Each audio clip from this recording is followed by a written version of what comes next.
Republicanos propusieron eliminar el pago de contribuciones a las primeras viviendas. Para conversar sobre el tema estamos con Carolina Leitao, alcaldesa de Peñalolén y presidenta de la Asociación Chilena de Municipalidades. Alcaldesa, qué gusto saludarla. ¿Cómo está? Hola, ¿cómo está? Buenas tardes. Alcaldesa, solo como contexto, la totalidad de estos recursos de las contribuciones se destina para los municipios, por eso también la conversación con la jefa comunal, y la distribución está a cargo de la tesorería. Así un 40% del total de la recaudación va a la municipalidad donde se origina el pago de la contribución y el 60% a un fondo común municipal. En comunas del sector oriente estamos hablando del 65%, si no mal lo recuerdo. Con esos datos, ¿cómo califica la propuesta? Bueno, me parece una propuesta bien extraña porque en la práctica, cuando uno tiene una fuente de ingresos y gestiona los ingresos de un municipio, en este caso, de cualquier institución pública, tiene que también proponer y decir, bueno, si yo no voy a recibir esos ingresos, ¿desde dónde voy a recibir los ingresos? La principal fuente de financiamiento de los municipios son las contribuciones de bienes raíces y el pago de patentes comerciales y luego el pago de las patentes de vehículos. Entonces, uno dice, si esa es la principal fuente de financiamiento estatal, en el fondo, o sea, ¿cuánto de un presupuesto nacional que se podría decir se destina a los municipios? Si alguien quiere proponer eliminar una fuente de ingresos, tiene que proponer a su vez cómo va a reemplazar esos ingresos, porque a mí lo que me parece inconcebible es que se elimine el pago de contribuciones, pero no se establezca o no se proponga cómo se va a reemplazar ese ingreso. Es muy compleja la propuesta, yo no la entiendo bien desde el punto de vista que me imagino que cuando uno propone algo así tiene que proponer alternativas. En este caso no visto que se haya propuesto una fuente de ingresos alternativa, y por otro lado también me parece un poco insólita desde el sentido de que los ingresos en general de la nación, del fisco, están vinculados obviamente al patrimonio, a gravar determinadas acciones, Sí. o determinados usos, y si el Estado no recibe de esas fuentes, ¿de dónde más podría recibirlo? ¿O qué habría que aumentar el IVA, que también va sobre las personas y grava directamente a las personas? Es compleja la propuesta y a mí yo no la entiendo, no entiendo la lógica más bien de la propuesta, y yo creo que porque quizás hay desconocimiento de cómo funciona el sistema municipal, entendiendo que el Partido Republicano no tiene representantes en el mundo municipal y quizás por eso hay un poco de desconocimiento sobre aquello. Alcaldesa, además, en estricto rigor, de concretarse, favorecería a los dueños de las casas o de las viviendas más caras porque más del 75%, y para ser más específico, el 77%, de acuerdo a los datos del Servicio de Impuestos Internos en el último avalúo o reavalúo, de las viviendas están exentas. Por lo tanto, estaríamos hablando de que si esto se concretara, iría en directo beneficio de quienes tienen o son propietarios de las viviendas más caras. O sea, efectivamente, de las viviendas que son las que pagan contribuciones, Claro. y por lo tanto, obviamente que tienen mayor plusvalía. Entonces, yo, mira, no conozco un país en el mundo donde no se grave las viviendas o el suelo, digamos, por decirlo así, donde se graba de distinta manera, pero es la principal fuente de ingresos en cualquier país del mundo que busca, digamos, fuentes de ingresos en el ámbito de lo que son los impuestos, ya sea territoriales, o también obviamente de transacciones. En este caso el impuesto territorial siempre ha sido uno de los más importantes en los ingresos del Estado, y en este caso en particular de lo que somos los municipios, que somos una parte del Estado. Y para ser súper concretos, alcaldesa, ¿cómo afectaría de concretarse esta medida, por ejemplo, diferentes programas que las municipalidades llevan adelante? Me refiero, por ejemplo, a ayudas sociales o diferentes iniciativas que tienen como génesis la labor municipal. Bueno, efectivamente, este tipo de ingresos son aquellos que permiten financiar el gasto corriente, por decirlo Claro. así, es decir, la contratación de funcionarios, el desarrollo de planes sociales, los proyectos de inversión en algunos casos, porque hay municipios que igual pueden destinar, aunque sea un presupuesto pequeño, a inversión, el traspaso que hacemos a las corporaciones de educación y salud. O sea, la verdad es que como esto va al gasto corriente, justamente el pago de servicios, por ejemplo, yo tengo que pagar la luz, el agua de la municipalidad, de toda la cuenta, digamos, municipal, el alumbrado público, el consumo de agua para las áreas verdes. O sea, hay muchos gastos corrientes que en la práctica, se me merma una parte importante de los ingresos municipales, obviamente que va a haber que cortar servicios, porque es imposible poder sostener un ritmo de gasto a ese nivel. Por ejemplo, todo el funcionamiento de recintos deportivos, donde muchas veces, aunque uno cobre una cuota, son cuotas muy pequeñas y que nunca logran financiar el gasto que realmente tienen esos recintos, y por lo tanto probablemente habría que disminuir la cantidad de servicios en muchas áreas. ¿Se están poniendo en la discusión temas específicos que escapan, por ejemplo, la redacción de una nueva Carta Magna? Sí, yo creo que se está en las pocas cosas que he podido ver ahora de las ideas que se han planteado en estas últimas enmiendas. La verdad es que creo que se ha excedido un poco la facultad o de alguna manera la posibilidad de que la posibilidad que tienen los consejeros en este caso de poder plantear ideas que tiene que ver con una organización más central, que tiene que ver en el ámbito constitucional con algo mucho más, por decirlo así, de un ordenamiento que es mucho más estructural de nuestra sociedad.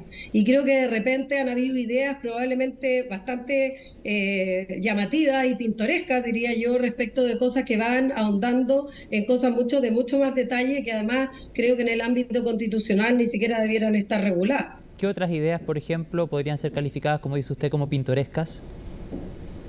Sí, creo que de repente el poder modificar cosas que hoy día están, yo creo, instaladas o de alguna manera son cosas ganadas como progreso, desarrollo de un país que se ha ido desarrollando, cuando uno habla, por ejemplo, los temas de paridad de género, o cuando estamos hablando de cosas que ya la sociedad ha ido ganando. La verdad es que me parece bien complejo que a través del cambio constitucional se quiera eliminar o de alguna manera retroceder en esos avances que nuestra sociedad ya ha tenido y que son además avances en muchos ámbitos. Es decir, el desarrollo de los países, de las ciudades, también tiene que ver con ir reconociendo la diversidad, ir reconociendo la diversidad de la sociedad, etcétera. Entonces, a mí me parece que es bien complejo tratar de plantear hoy día como retrocesos en esa línea. Sí, bueno, es parte también de las críticas que han surgido en torno a las enmiendas, sobre todo del Partido Republicano. Son más de 400 que fueron presentadas el día lunes. Así también, por supuesto, hubo presentación de enmiendas desde el oficialismo, desde Chile Vamos. ¿Usted coincide con lo que han señalado, y volviendo al tema de las contribuciones, diferentes expertos relacionados al tema cuando dicen, si esto quedara en una constitución, se le quita flexibilidad a la política fiscal, por ejemplo? Alcaldesa, ¿me escucha? Ay, ahora sí, que como la última parte no te escuché, pero sí entendí lo de la política fiscal y en el fondo cómo quitarle. Si es que llegara a estar en la Constitución, ¿le quita flexibilidad a la discusión que se pueda dar para adelante o a la política fiscal propiamente tal? Sí, absolutamente. De hecho, uno de los principales problemas cuando uno quiere instalar, eso le pasó también a la convención. Entonces a mí no me gustaría que volviéramos, es como tropezar con la misma piedra, que es tratar de instalar a nivel constitucional cosas que se entiende que las sociedades son mucho más dinámicas que una constitución. O sea, hoy día estamos cambiando una constitución que entendemos nos pueda regir por los próximos 30 años, 25, 30 años. Y por lo tanto uno dice, bueno, dejemos un marco jurídico que nos pueda ayudar a resolver los problemas principales o de alguna manera como los lineamientos principales que una sociedad quiere desarrollar. ¿Qué tipo de democracia, qué tipo de Estado quiere impulsar, cuáles son los derechos que quiere promover, relevar, proteger, etcétera? Pero lo que no puede ocurrir es que tratemos de dejarlo todo amarrado a un texto constitucional que además obviamente después siempre es mucho más difícil conseguir los quórum, etcétera, para poder modificarlo. Por lo tanto, yo creo que es un error. Creo que desde el ámbito ahí yo más bien te hablo como abogado también, abogada. Sí, claro. Creo que en eso uno aprendió desde siempre en derecho constitucional, que es el marco jurídico general, y por lo tanto las regulaciones particulares siempre puede ser un riesgo tratar de imponer algunas ideas particulares, entendiendo que obviamente después se requerirá.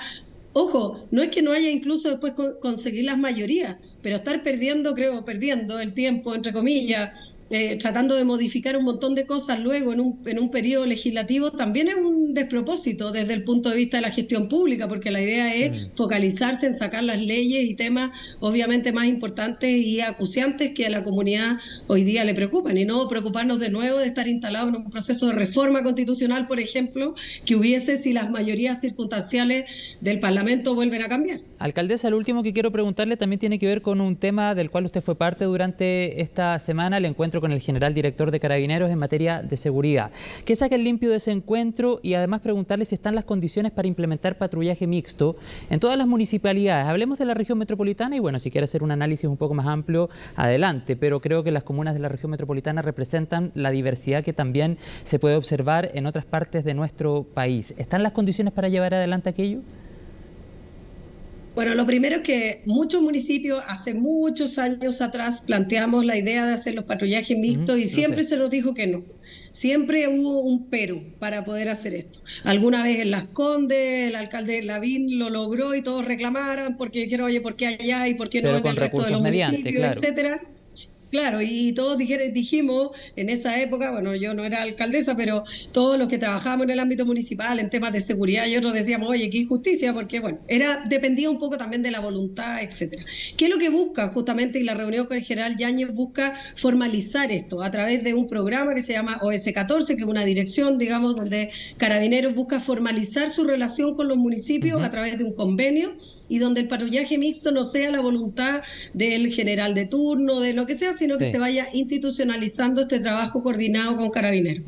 A mí me parece bien y me parece que hay que avanzar en esa línea. Ahora, a tu pregunta, ¿es posible implementarlo esto? Como siempre yo contesto, depende. Depende dónde, porque las dotaciones policiales son distintas en las distintas comunas. Hay municipios que ni siquiera tienen vehículos municipales. Recién ahora la subsecretaría está haciendo un esfuerzo para al menos que cada municipio al menos pudieran tener un vehículo.